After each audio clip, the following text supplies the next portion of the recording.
It looked like a dream. Bright colors, singing voices, a magical land somewhere over the rainbow. But behind the glittering illusion of the Wizard of Oz, the reality was far darker. Because the set of this beloved classic wasn't just stressful. It was dangerous. It was toxic. And for some of the people involved, it was downright traumatic. Let's start with the face of the film, Dorothy herself, played by Judy Garland.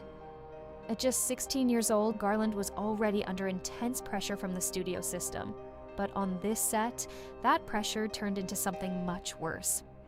Executives reportedly forced her onto extreme diets to maintain a certain look. She was given pills or stimulants to keep her energized during long shoots and sedatives to help her sleep afterward. Think about that. A teenager working exhausting hours under hot studio lights, chemically pushed to keep going. It wasn't just unhealthy, it was dangerous. Then there was the Tin Man. Originally played by Buddy Ebsen, the character required full-body metallic makeup made from aluminum dust. Sounds harmless? It wasn't. Ebsen inhaled that dust during filming, and his lungs began to fail. He was rushed to the hospital, struggling to breathe, and was ultimately forced to leave the production. He was replaced by Jack Haley, who was given a safer, but still uncomfortable paste version of the makeup. But the damage had already been done. And then there's the Wicked Witch of the West, played by Margaret Hamilton. Her iconic green skin came from copper-based makeup, highly toxic by today's standards.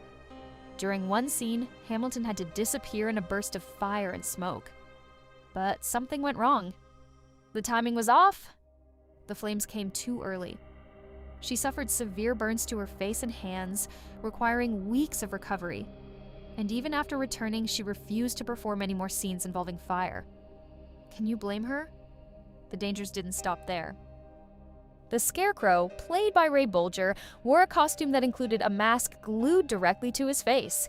When it was removed, it left deep marks that took over a year to fully heal. The Cowardly Lion, played by Bert Lahr, wore a costume made from real lion skin. It weighed nearly 90 pounds. Under hot studio lights, it became unbearable. Lahr reportedly sweated so much that the costume had to be dried out every single night.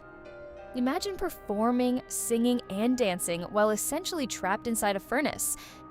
And then there are the Munchkins. Many of the actors playing the residents of Munchkin Land were little people brought in from across the country. But behind the scenes, stories have surfaced over the years describing chaotic conditions, long hours, poor accommodations, and behavior that would never be tolerated on a modern set.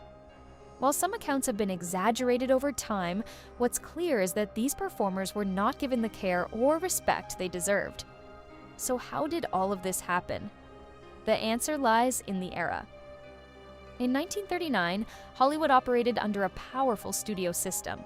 Actors were under contract, schedules were brutal, safety regulations were minimal. Studios like Metro-Goldwyn-Mayer were focused on one thing above all else: making a hit. And if that meant pushing actors beyond their limits, so be it. Today, The Wizard of Oz is remembered as a timeless masterpiece, a film that has enchanted generations. But the truth behind it is far less magical. It's a story of young actors pushed too far, of dangerous materials used without understanding the risks, of a system that valued perfection on screen over the people creating it. And maybe that's the real lesson here, because when we look back at these classic films, it's easy to get lost in the nostalgia, to see only the color, the music, the magic. But behind every frame, there are real people, real stories, and sometimes a reality far darker than the fantasy they were trying to create.